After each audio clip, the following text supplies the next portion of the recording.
Здравейте! Ще ми бъде изключително приятно да се видим и да обсъдим промените при възлагането на обществени поръчки.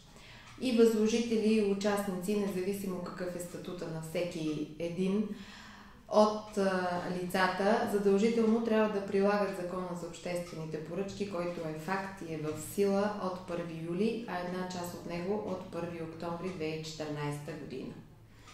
Трудностите, предполагам, са за всички, но според мен изключително много са проблемите, които са заложени от законодателя и те са заложени главно за възложителите на обществени поръчки. Изключително ще ми бъде приятно да обсъдим на практика как ще бъде прилаган закона.